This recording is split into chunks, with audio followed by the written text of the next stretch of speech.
तू छोटका देवा आइल बन जब से कैले बड़ा कहर हो दीदी के लागे लो तू छोटका देवा आइल बन जब से कैले बड़ा कहर बड़ा कुताइल हमर जान ले बका अरे जान ले बका और हटो डलवाला ना हो डलवाला ना डलवाला ना रंगवाला ना का दूर भागेलू औ भौज के बहिन हमर साली लागेलू डलवाला ना रंगवाला ना का दूर भागेलू औ भौज के बहिन हमर साली लागेलू।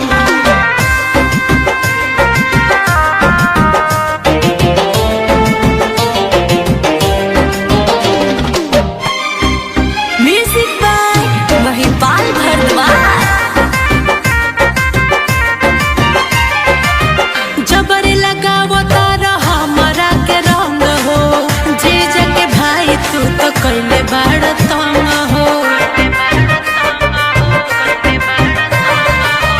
जबर लगावो तारा हमरा के रंग हो जीजा के भाई काहे कैले बड़ तंग हमर साली हो हमरे तो हट फाट हो तोहर रंगब सलवार इहे रट पाट हो। अरे अरे रुको हमके टांग ले बका अरे टांग ले बका डलवाला ना हो डलवाला ना डलवाला ना रंगवाला ना का दूर भागेलू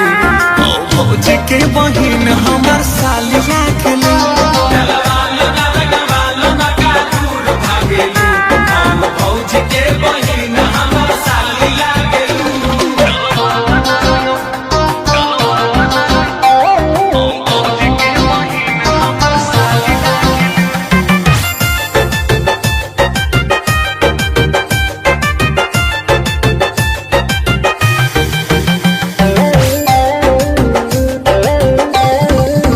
ऊपर ऊपर खाली गाल में लगा लो आंसू के होली तू अबीर से मना लो